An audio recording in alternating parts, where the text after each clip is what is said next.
In 1983, Commodore set about creating a brand new 16-bit computer. It was designed for the business market and it hoped to lure in existing loyal customers of their PET range and to attract potential new customers who may have been considering IBM PC compatibles and other alternatives. It was to be a serious machine with a Unix-like operating system, a business system which 8 terminals could connect to. By the end of '84, it was designed, it was built, and it was ready. But with Commodore turning its attention to their other 16-bit micro, it would never go on sale. It's reported that only 50 prototypes were ever made, and this is one of them. This is the Forgotten Commodore, the 900.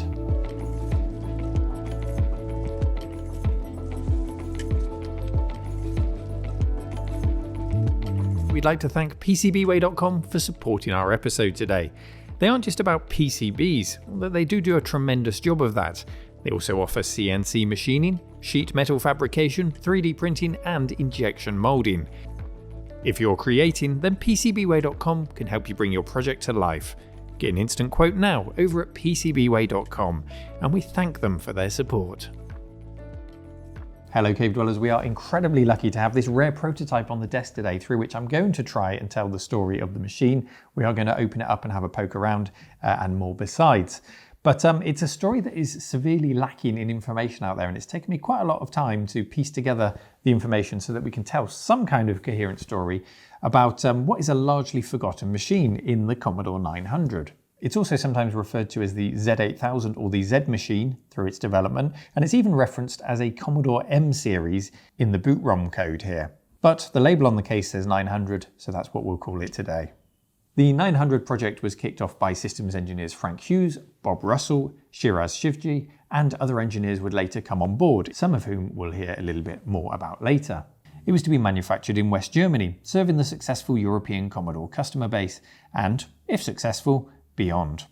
So as I started digging through the library to try and find out information about this system, the first reference to it or reference to a system like this appears, I think, in Commander magazine in May of 1984. In this magazine we find an article on the 264 range. Now this was a series of low-cost machines, the C16, the 116 and the Plus 4 computers, which were exhibited in January 1984's Consumer Electronics Show, or CES. And there's an interesting paragraph in this article about the CES show that caught my eye. In the month prior to its announcement, many Commodore watchers speculated that the new machine would sport a 16-bit microprocessor with a Unix-like operating system. This proved to be wishful thinking. Rumours in December of '83 and January of '84, someone has got wind that a Unix-like 16-bit machine is being developed deep in the bowels of Commodore. And this is a significant period, remember, because January of '84 is when Jack Trammell left or was ousted from Commodore, the founder of the company. And August of '84 is when Commodore would go on to buy Amiga. So they haven't found their direction yet in terms of new leadership and in terms of how they will make it to the 16-bit market and stay competitive. Commodore are still trying to figure this out. Now the next important mention that I can find comes from Byte magazine in February of '84. Here we find the paragraph, scheduled to be formally announced in May, Commodore's new computer will be called the Next Generation, and it will include 256 kilobytes of RAM and 1 or 2 floppy disk drives at a price the company says will be much lower than any comparable system. As a Commodore fan, this sounds like exciting stuff, but then the trail seems to go very cold. Right up until CeBIT in 1985. Now this is an expo held in Hanover in Germany, which up until 1985 was part of their larger Hanover Fair, and then it became an expo in its own right thereafter. It's reported that the 900 makes its public debut at this show, but in the little footage I can find, there's no sign of it on the Commodore stand. That's not to say it wasn't there, just that it's not showcased in the video and it doesn't seem to be prominent on Commodore's stand. What appears to take centre stage is the C128, the 8-bit successor to the popular C64. And why not? It's ready to go and Commodore want it making money. So not much information so far, but it will start to come as we head now to the summer CES held in Chicago, the Consumer Electronics Show, where apparently the 900 got its first US outing.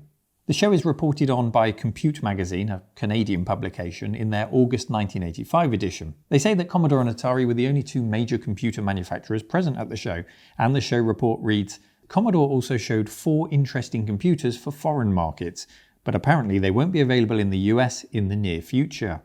These included the Commodore 128D, the PC-10, the PC-20, which are IBM PC compatibles, and it reads, "The Commodore 900 business computer is a multitasking, multi-user workstation that uses a Unix-compatible operating system.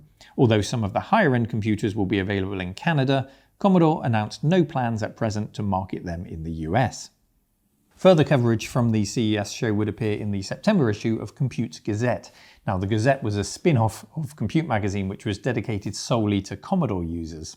The report pretty much reads the same, but it also says, while underscoring its position as an international company, Commodore was touting its newest market entry, the 128. Unlike the ill-fated Plus 4 and 16 computers, the 128 seems to be getting stronger support from Commodore. So the 128 with a weight of support thrown behind it from head office, and in the 16-bit arena, Commodore had now presented the Amiga to the world and were gearing up manufacturing for that machine to be on the shelves, albeit in limited numbers, a few on the shelves at the end of 85 and it trickled through into 86 as Commodore sorted out their supply chain issues for that machine. And you need to look no further than the very same magazine to see all of that fanfare for the Amiga. Inside Commodore's new Amiga, a hands-on report it reads. The Amiga is already being touted as a general-purpose creatives machine, and just like the 128, I don't see how that would conflict with the 900's potential market, so the two could coexist. It's now been 16 months since the formal announcement of the 900 was due in May of 1984, if that earlier Byte magazine is to be believed. Having onboarded the technology and added the engineers to their payroll, I can understand that Commodore would want to make a return on their Amiga investment pretty quickly.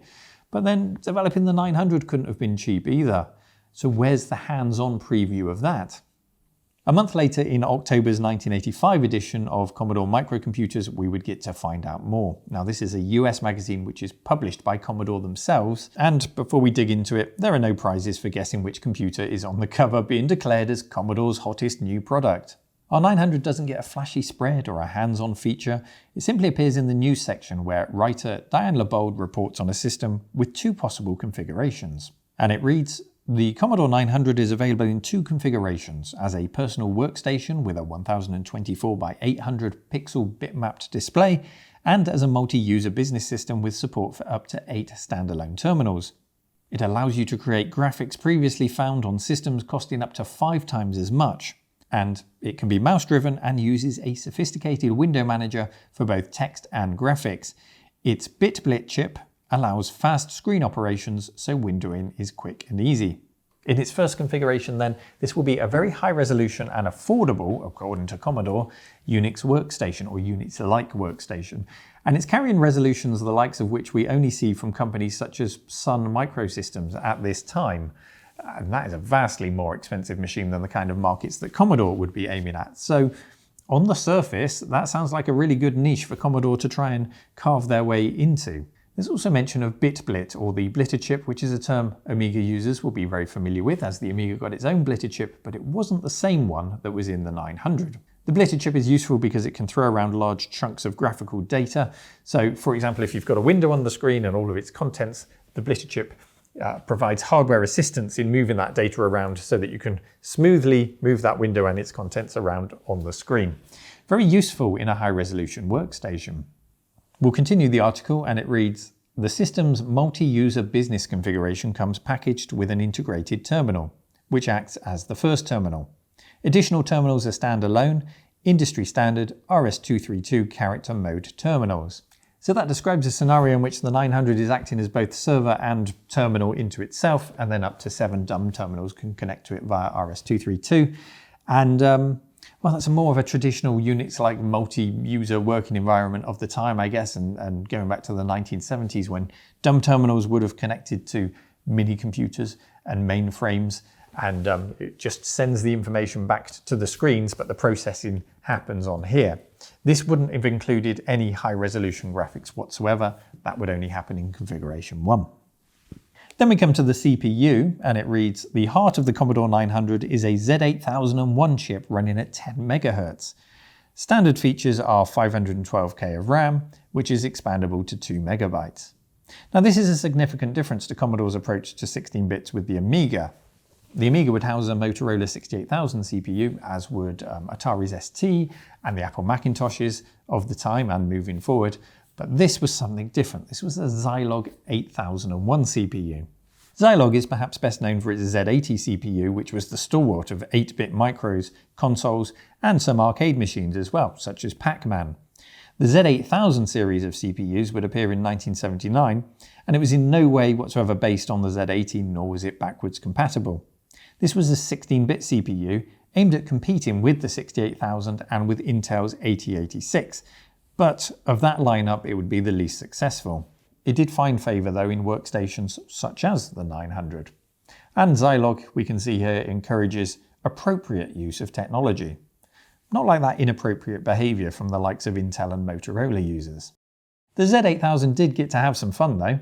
Two Z8002 CPUs can be found in pole position alongside a Z80. One of the very few, if not the only arcade, to use a Z8000 CPU. But let's not talk about games. This is a very serious machine for very serious people.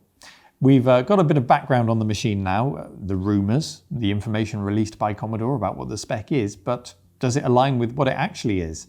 And I think it would be a shame, as we've got this here, not to open it up and have a look inside and see if that all aligns as we continue to tell the story of the Commodore 900. Let's find a screwdriver.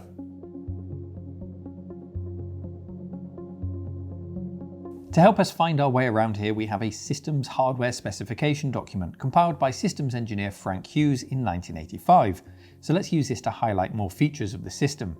And I can immediately see a contradiction between this document and the marketing, because Frank's document says we have a 6 MHz CPU, not a 10 MHz one. So it's going to be interesting to see what's actually inside. In the document, Frank describes a 99-key full ASCII keyboard with a numeric keypad, and that's not what we have. We have an 85-key keyboard in a German layout with function keys on the left-hand side, as was fairly typical of workstations of the time. If we look at the preview in the magazine, it does show the keyboard that Frank is referencing. That one has the function keys along the top, as well as prominent cursor keys on the right. Our keyboard has no labels to identify what model it is, but a little bit of digging around reveals that it looks to be exactly the same keyboard as those on Commodore's PC range, which were largely manufactured in Germany from 1984. That's not to say the 99-key model didn't exist. There are examples of it popping up in the wild from time to time. The keyboard plugs into the front of a fairly plain-looking machine, which also bears a resemblance in its dimensions to Commodore's PC-10. I'd hazard a guess that this is the same box, just with a different fascia on the front. On the right, we've got a 5¼ floppy disk drive with space for another floppy drive under it, or an optional tape drive. I mean, come on, is it really a Unix system if you can't back up to tape? There's another discrepancy here around the floppy drive. The technical document from March 1985 quotes up to two 1.1 megabyte double-sided floppy drives, whereas the marketing in September of the same year states 1.2 megabyte floppy drives. So we're not entirely clear on that. Around the back is a very plain backplane, which doesn't seem to suggest any internal expansion options are available. On the right-hand side, that's a connector Commodore used way back on the Commodore PET and subsequent machines, and it allows you to daisy-chain peripherals. Then we have a buffet of RS-232 ports, or in German, a buffet mit RS-232 ports, by which we can connect terminals. These are 25-pin female ports, which the system document says can operate at a baud rate of 19,200 bits per second. Now in the technical document, it says that we should have two RS-232 ports in a high-res workstation. So that would be configuration 1 as described before, and 4 RS-232 ports on a character mode system, or configuration 2. So that suggests that we have the latter. We have a fifth 25-pin port, and that's the parallel port, and then that leaves a D9 port, which is our video output port. We'll pop the lid off now and we'll see just how complete this thing is. Is it full of bodge wires and breadboards, or is it as complete as the literature suggests it was and ready for launch?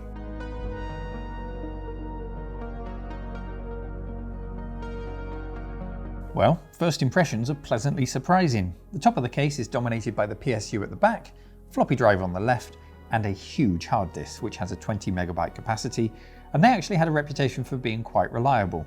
40 years might be stretching it, but I wouldn't write it off entirely. There are some loose connectors, but they seem to just go to the activity lights on the front of the case, so that's no big deal. And the snipped blue wires seem to go to the hard disk, which it's still got a faceplate on the front of it. It's obscured away, a black faceplate with activity lights, so again, I'm not too worried about that. Written in pencil on the top is the word coherent, not a reflection of its sobriety, but the name of the operating system that would ship with the 900.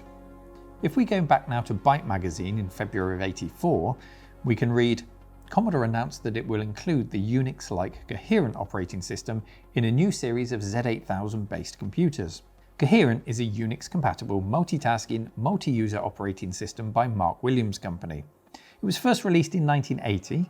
It's not a licensed version of Unix, and it was subject to scrutiny by a delegation of AT&T engineers who looked over the code and concluded that it was in fact original code and not a direct copy of theirs.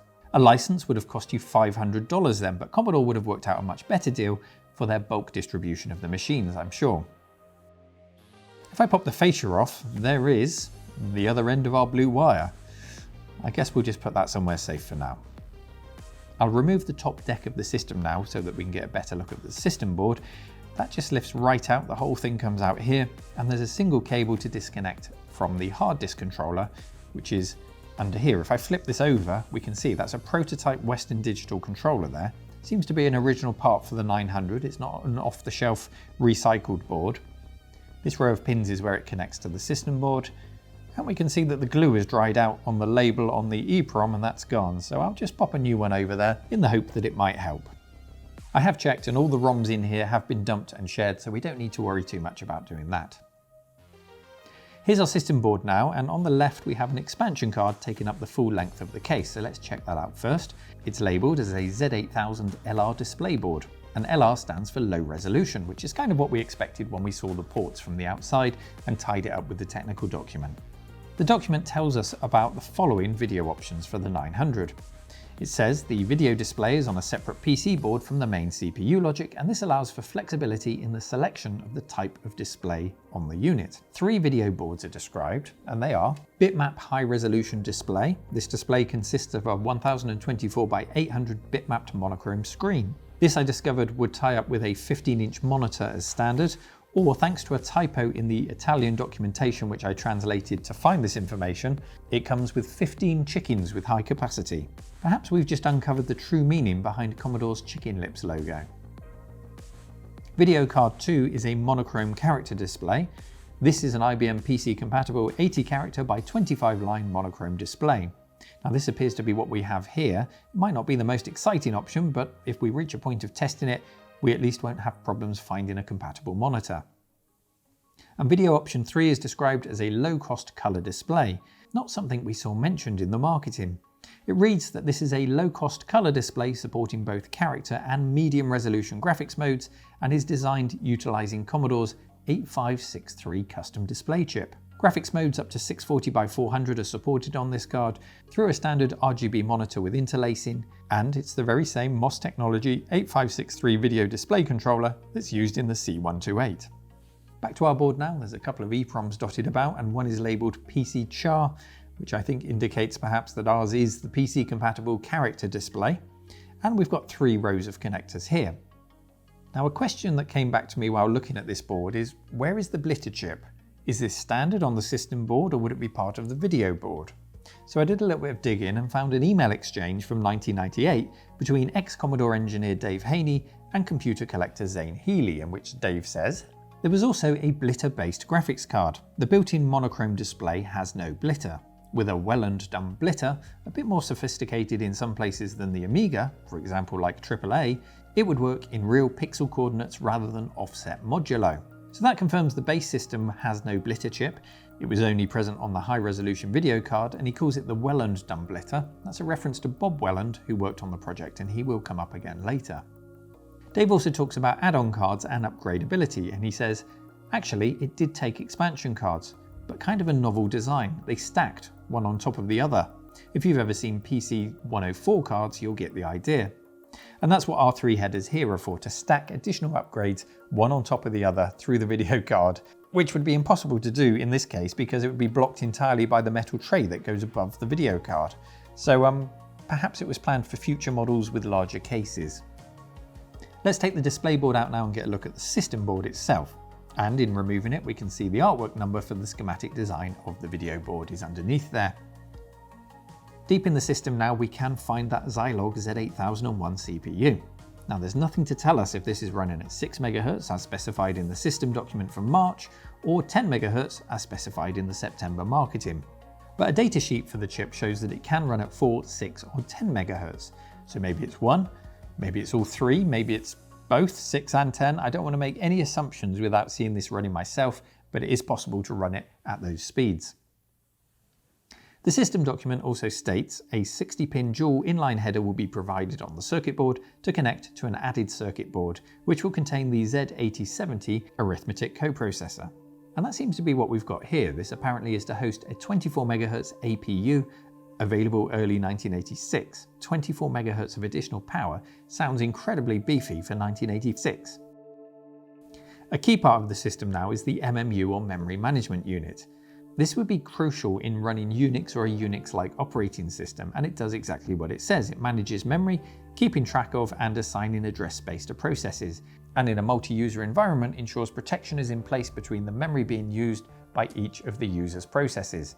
If Chrissy is playing Colossal Cave, it shouldn't be causing problems for Dave, who's doing some proper work and compiling C code.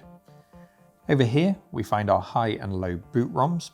The OS remember is on the hard disk, so these do just enough to drag the system up and get it booting from the disk.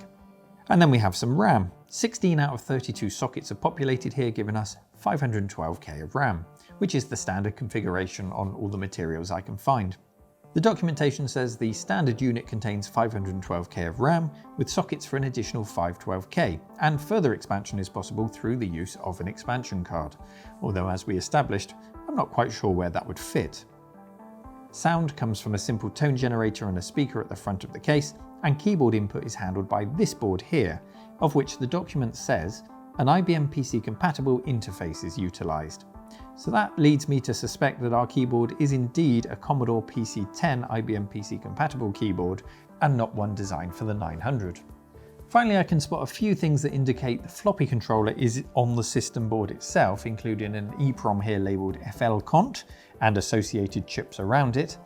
And while some of our chips are labelled OK or gut for good, there is one that concerns me. This one is labelled as Tot, which is German for dead. Not a good sign at all. And further problems are evident too. If we're going to power this up, I would check the PSU first, and I had a look inside. We've got some reefer caps here which have clear signs of cracking on them. They will likely go pop if we put any power through them. And a bit more concerning over here, this resistor simply fell off the board. That's not supposed to happen. So what happened next for the 900? Well, apparently 50 prototypes were made, of which this is one of them, and there are other examples of prototypes out there which are working.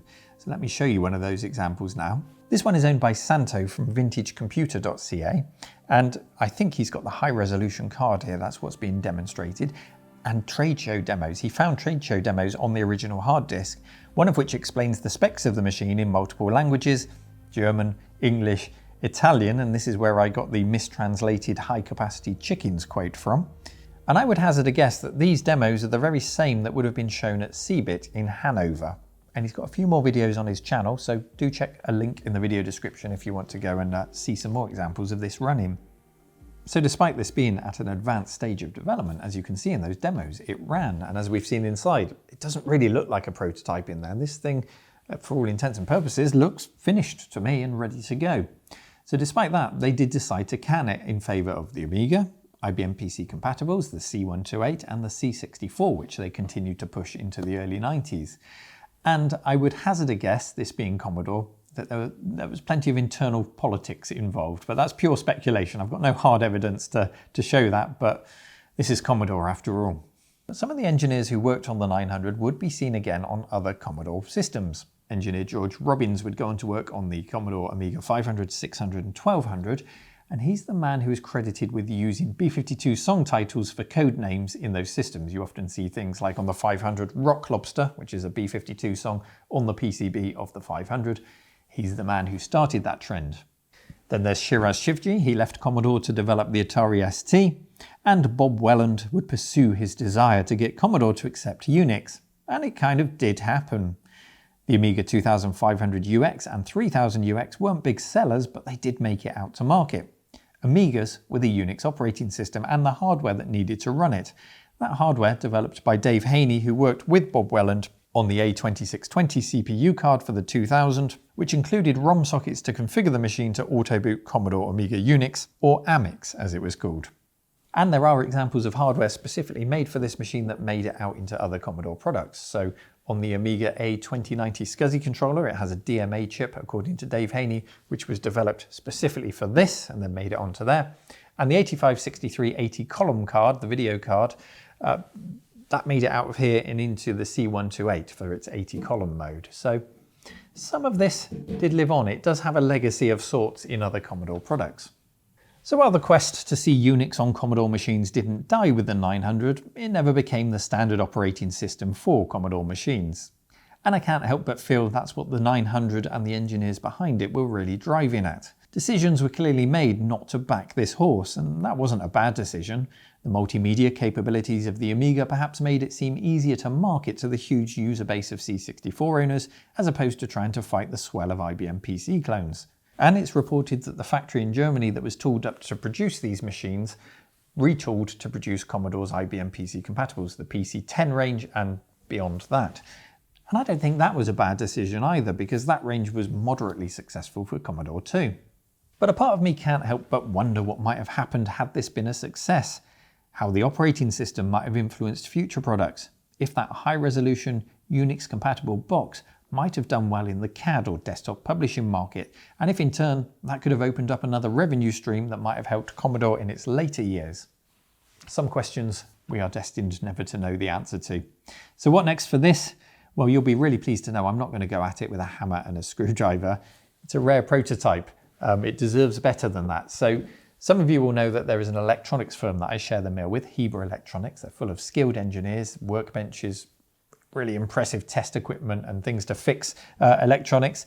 So this is going to go to them with the owner's permission, and they're going to have a look at the PSU, they'll have a look at that chip that's labelled as dead, and if we can get it working, I will be back with another video to demonstrate it, but no promises. We will just treat this with the care and respect and report back to the owner as to the exact condition of this, but fingers crossed that we can get this working. The owner is called Slawek, so thank you so much for loaning this to me. You can read about this and other computers in his collection at rarecomputers.com, so go and check that out. And hopefully we'll be back again with this to demonstrate. Who knows? Thank you so much for watching. I hope you enjoyed the story of the Commodore 900. It's a little known machine, and it's nice to have spent the time digging into it and finding out more about it. Made even better by the fact that we could open it up and have a look inside. So thank you for joining me, and see you next time. Take care. Bye-bye.